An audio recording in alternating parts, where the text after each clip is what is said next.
It is an honor to be around so many amazing women this afternoon, and to be joined as well by the wonderful men, however few you are, who support us. I am sure that this has been a very exciting day for everyone so far, full of insight and inspiration. Being part of something larger than ourselves is a very human need. Just 4 days ago, we saw on television scores of people from around the globe march to protect the rights of women. It was a feast of eloquence. It was proof of the power of passion, and it was illustrative of where true power resides, here in our hearts, especially if it is a heart for the poor, the weak, and the unprotected. In Washington, D.C., where the march originated, 27 women were honored as brave champions of women's liberties. Among them was our very own president, late President Cory Aquino, whose birthday we celebrate today. Imagine, decades after she assumed the presidency, Cory Aquino remains a global symbol, not just of democracy and of peaceful revolution, but of strength, courage, and dignity.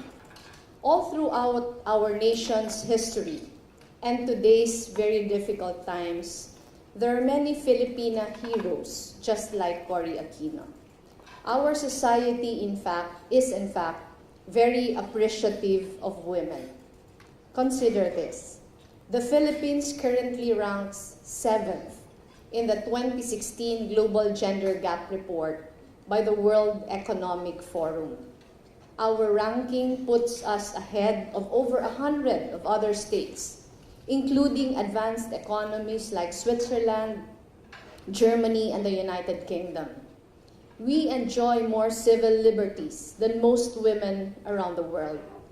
We receive our education alongside our male peers and join them as equals at work. When it comes to gender equality in the workplace, Filipino women perform even more outstandingly.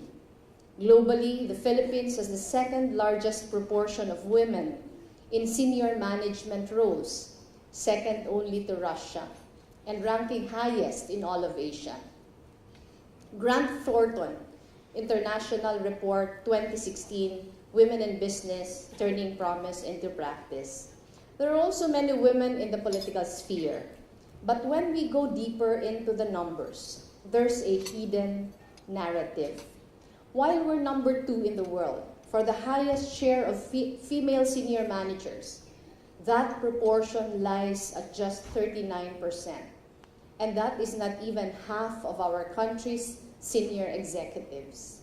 I understand that there are still difficult realities all of us women have to deal with, in spite of this glowing description of gender equality.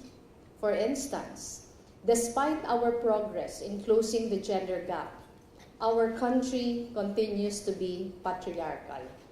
Sometimes our ideas are dismissed, only to see those same ideas welcomed when a male colleague offers them.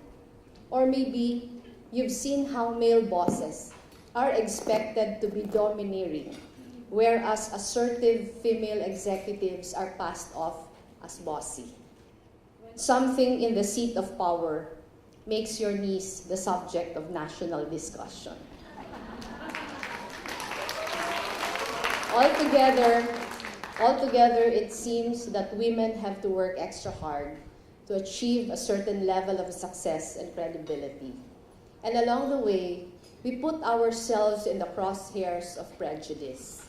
We find ourselves reduced to our appearance and our bodies. Having said that, let me acknowledge the foresight of many corporations in our country today that nurture an empowering environment for both men and women. They give equal opportunities to both sexes, and by doing so, allow all to be excellent in what they do. And isn't that a very good business decision? By widening the net of excellence, companies make more money, enter more markets, and create a more sustainable enterprise. In some companies, in fact, I heard that women empowerment can be too strong, that men have become the ones marginalized. Women's journeys are as divergent as they are inspiring. I remember when I launched my campaign for the vice presidency. My popularity at the start was almost non-existent. Initial surveys before the campaign period showed that I captured only 1% of the voter base. Ang lakas ng loob ko. When I started going around, it was so usual for people to come up to me asking, "Do I know you? You look familiar." I had to work doubly hard to spread my message of hope and my vision of reform, especially for the poorest in our nation. Together with my team, I traveled to countless communities, meeting Filipinos from all stations in life. I trekked to villages, rode boats, and habal-habals. I did this because I believed that my dream of a better Philippines was worth upholding and defending, despite my very low numbers in the election surveys, and despite all the odds. Right before the elections, surveys showed that I was finally neck to neck with my chief rival for the vice presidency. Still, various attacks were made against my fitness for office.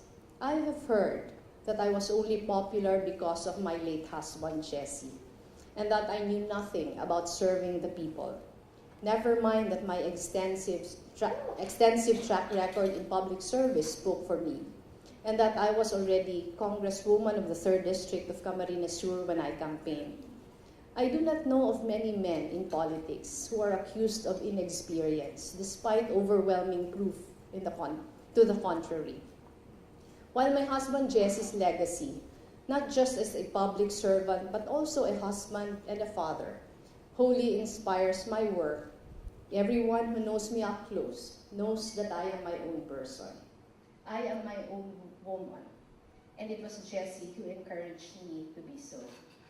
In my journey, women empowerment is not about proving your supremacy over the opposite sex.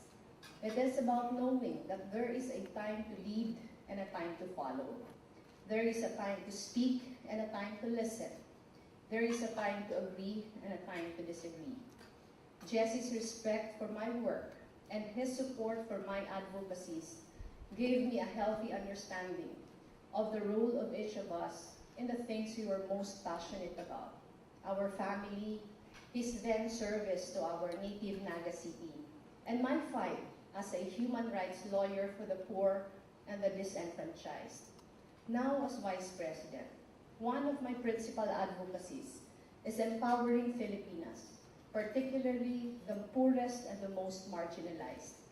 When our women are liberated from their fear and their self-doubt, from the minor roles that society imposes on them, only then can they flourish into themselves. Only then can their talents blossom for the larger good. The progress of our country truly depends on the successful empowerment of our women. And to make this happen, my office is partnering with various groups and individuals from government, the private sector, development groups, and the civil society. Our goal is to bring economic empowerment to Filipinas on the margins. We have found that poor women cannot break free from abusive environments because they do not have the means to support themselves otherwise. We will give these women the means. You are incredible women from every imaginable background, of every conceivable political persuasion, and of infinite potential for the changing world. You are leading lives of power, and when I say power, I do not mean wealth.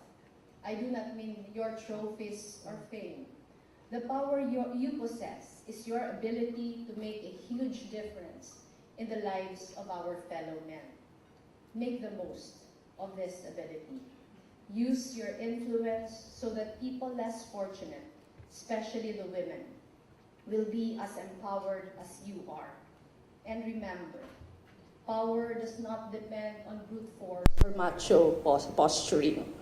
A truly powerful leader will not disempower the people and frighten them into silence. No, power is in moral integrity and intelligence. Power is in working as hard as you can for something greater than yourself. And here is something that we women already know. To be powerful is to have a heart, one that beats bravely for yourself, the people you love, and the country we hold so dear. So thank you very much to all the very powerful women who are here this afternoon. Mabuhay po tayong lahat.